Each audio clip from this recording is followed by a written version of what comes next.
लाल किताब के अनुसार हाथ और हाथ की रेखाओं व हथेली का ज्ञान।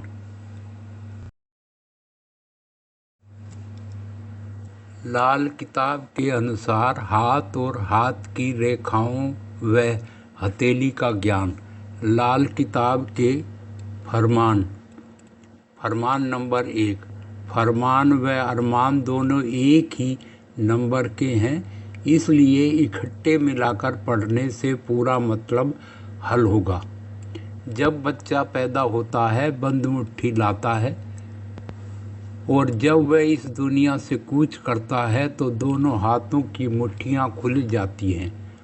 छोटा सा बच्चा अमूमन मुट्ठी बंद ही रखता है और आसानी से किसी दूसरे को अपने हाथ की हथेली देखने नहीं देता। जूं बढ़ता है मुट्ठियाँ खुली रखने का आदी होता जाता है और आखिर एक दिन ऐसा आता है जब वह भरी दुनिया से मुंह मोड़ लेता है, जिस्म अकड़ जाता है और वहीं मुट्ठी जोर से बंद करने पर भी बंद नहीं होती।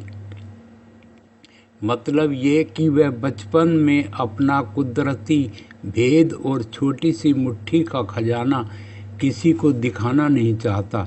जब अपनी मुकर्रर उम्र के लिए साथ लाया हुआ दाना पानी और दुनिया का तमाम हिसाब किताब ख़त्म कर चुकता है तो बाकी बची हुई चीज़ों की मुट्ठी भर कर अपने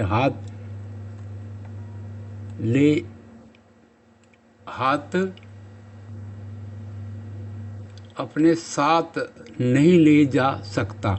मुट्ठी बंद करके साथ क्या लाया और कौन सी चीज़ की मुट्ठी भर कर अपने साथ ना ले जा सका, यही एक भेद है जिसका मतलब इस मुट्ठी में ही भरा हुआ है।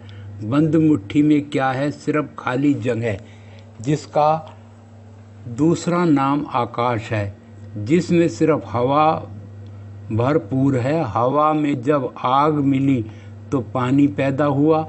इस मिट्टी मिली तो दुनिया का सब भंडार पैदा हुआ। दूसरे ख्याल में बंद मुट्ठी के आकाश में जमाने को हवा का मालिक बृहस्पति था, जिसमें गर्मी के भंडारी सूरज की चमक से, चंद्र के पानी और शुक्र की मिट्टी के बाद मंगल का खाना पीना और बुध की अकल व बोलना बुलाना, शनिचर का जादू मंत्र और देखना व दिखाना, राहु की रहनुमाई व कल्पना और केतु से चलना फिरना, गैरों से मिलाना और हुक्म कुदरती को अपने ही खुद बनाना, ये सब बंद पड़े थे। इस जन्म मरण के सवाल का शुरू व आखिर यानी माँ पहले या बेटी मालूम करने का ढंग क्या है? हाथ की हथेली पर ही सब कुछ लिखा हुआ है, जिसके पढ़ने में इल्म सामुदायिक मददगार होगा। फरमान नंबर 2। बच्चे ने जब मुट्ठी खोली तो उसमें हाथ की हथेली और उंगलियों के हिस्सा जुदा जुदा मालूम होने लगे। हथेली का एक बड़ा मैदान इकट्ठा और हर एक उंगली जुदा जुदा पाई गई। हथेली कहीं से ऊंची, कहीं से नीची, कहीं लकीरें और कहीं निशान जाहिर हुए। इस तरह से उंगलियों के भी कई टुकड़े जुदा जुदा कर के फिर इकट्ठे एक ही में मिले हुए नजर आने लगे। हाथ की हथेली खुश्की का इसनियात ही बड़ा बेर आजम या ब्रह्मांड माना गया है। पहाड़ों की तरह ऊपर को उभरी हुई जगह का नाम बुर्ज मुकर्रर हुआ, लकीरों की रेखा का नाम मिला और पानी के दरिया लहरें मारते हुए इधर उधर भागते माने गए। किसी की उम्र रेखा, किसी की किस्मत रेखा से याद किया गया तो इकट्ठे मिलकर एक समुंदर बना, जिसकी वजह से इस इल्म का नाम भी सामुदायिक या समंदर की विद्या ही ठहराया गया। फरमान नंबर 3।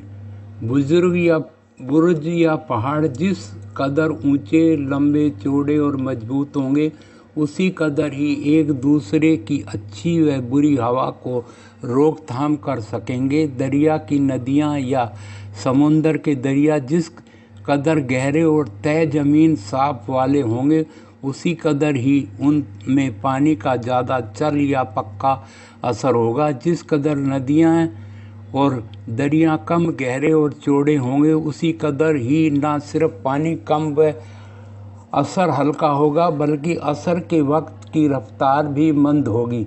रेखा में मुखातिक निशान दरिया के बढ़ती जंजीरें या रास्ते में रुकावट होंगी। दरिया व या रेखा जिस जिस पहाड़ या बुर्ज के इलाके से गुजर कर आएंगे, उसी किस्म की मिट्टी साथ ले आएंगे, और जिस जिस किस्म की मिट्टी दरिया में मिली हुई होगी, उसी किस्म का असर रेखा के दरिया में मौजूद होगा। और बुजुर्ग या पहाड़ों की जड़ी बूटियों से होकर आई हुई मंद, तेज, मिठी, कड़वी हवा के असर का साथ होगा।